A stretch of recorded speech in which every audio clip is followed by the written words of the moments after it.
One of the most fascinating and secretive operations of World War II, the Ghost Army. Imagine an army that doesn't shoot, doesn't fight, but instead uses deception as its weapon. Sounds like something out of a spy novel, right?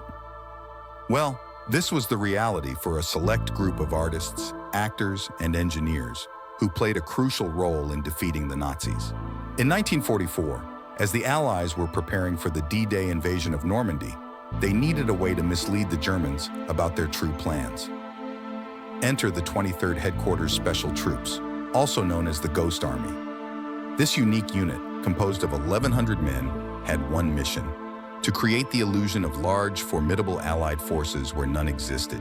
The Ghost Army was a master of deception, using a combination of visual, sonic, and radio tricks to confuse and mislead the enemy. Let's start with their visual deceptions. Imagine coming across a field filled with tanks, trucks, and artillery pieces. Looks like a massive army is preparing for battle, right? But what if you got closer and realized these tanks were made of rubber? The Ghost Army used inflatable tanks, dummy planes, and even fake soldiers to create the illusion of a much larger force. These realistic-looking decoys were strategically placed to fool German reconnaissance planes and ground troops. The artistry and craftsmanship involved were incredible. These decoys had to look convincing from a distance, and the Ghost Army even used camouflage and netting to make them blend in perfectly with the surroundings. But it wasn't just about what you could see. The Ghost Army also used sonic deception to add another layer of realism. They recorded the sounds of tanks rolling, troops marching, and heavy machinery at work. These sounds were then played through massive loudspeakers mounted on jeeps, creating the illusion of an army on the move. Imagine hearing the rumble of tanks and the chatter of soldiers, believing an attack was imminent, only to find nothing but empty fields. Radio deception was another crucial element. Skilled radio operators created fake transmissions to simulate the communications of large military units. They used authentic military jargon and followed the protocols of actual units, making it nearly impossible for the enemy to distinguish between real and fake radio traffic. One of the most successful operations of the Ghost Army took place in the summer of 1944, shortly after D-Day. The unit was tasked with convincing the Germans that the Allies were planning to attack the port city of Brest. The Ghost Army set up their inflatable tanks and trucks, played their pre-recorded sounds, and transmitted fake radio messages. The ruse worked so well that the Germans diverted significant forces to defend Brest, leaving other areas vulnerable to actual Allied attacks. The men of the Ghost Army were not your typical soldiers. Many were artists, actors, and designers recruited for their creative skills.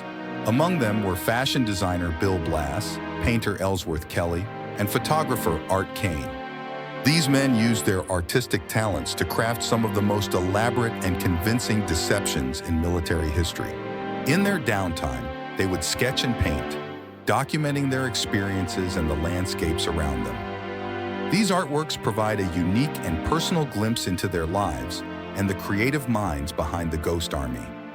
As the war drew to a close, the Ghost Army continued to play a vital role in misleading the enemy. Their final operation took place in March 1945, as the Allies were crossing the Rhine River into Germany.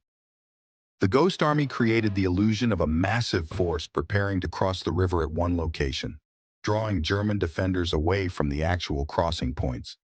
This deception helped ensure the success of the Rhine crossings and hastened the end of the war.